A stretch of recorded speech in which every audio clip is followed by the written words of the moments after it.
I'd like to start actually on a very light note. My coalition leader, Raila Amolo Odinga, yesterday was at the immigration office to renew his particular his passport. That's just a day after he told his supporters, including myself, that we should actually boycott. We do not recognize the government of William Ruto, and that there should be boycotting some few products.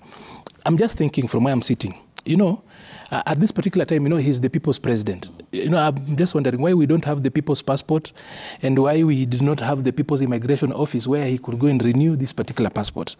That having been said, I think, is it really necessary for us to have the office of the leader of official opposition now?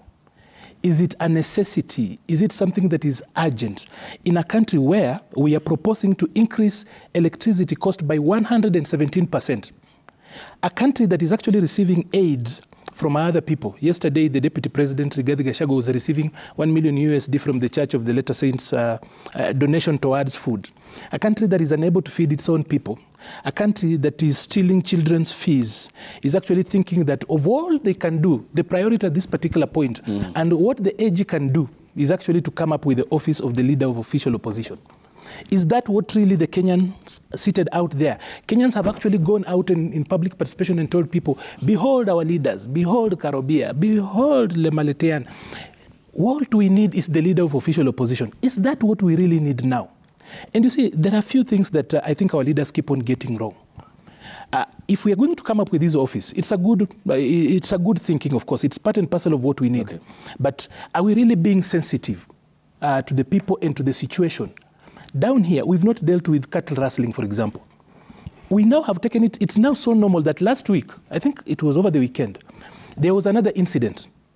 But now it's not even making news. Okay. The things that we are prioritizing, the things that the national altar of decision-making, that is parliament, that is the cabinet and everything, whatever they are doing, does not speak to the situation now. January officially began on Monday, on 23rd, when children started going back to school. Because what we had between 1st and 23rd was upper December. So now people are going to feel the proper pinch. Is anyone dealing with that? No one is dealing with that. Here we are talking about these particular issues, and we want to make it look like it is something of the now.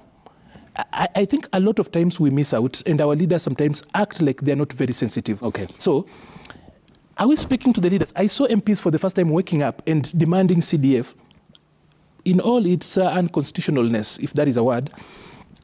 Until schools opened up, there had not been a lot of pressure. Did they have to go to Mombasa, for example, to stage walkouts? I want to see MPs on Parliament Road, actually, walking to the AG's office, walking to Treasury. What are they doing? Very vibrant people. Did they have to wait until parents start pushing them with SMSs and calls before they react?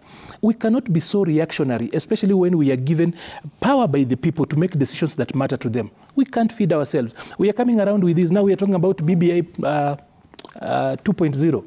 Pro Max. Because, as in now BBI Pro Max. Because as much as Mheshimiwa Karobia argues that what the president now is doing is not so much BBI. Okay. It is so much BBI because the truth is that even the president knew then that there were issues in BBI that were necessary to be dealt with. Okay. It's just but that the political environment then was not so good for him to actually support it. He actually supported it halfway. In BBI, by the president was a watermelon, in that he would support and then oppose. He was doing what we call oppo-support, as in he opposes and then he supports. Thank you. So there's nothing new that is actually going to come up. But I feel we are not doing justice to priorities that are required by the timing and priorities.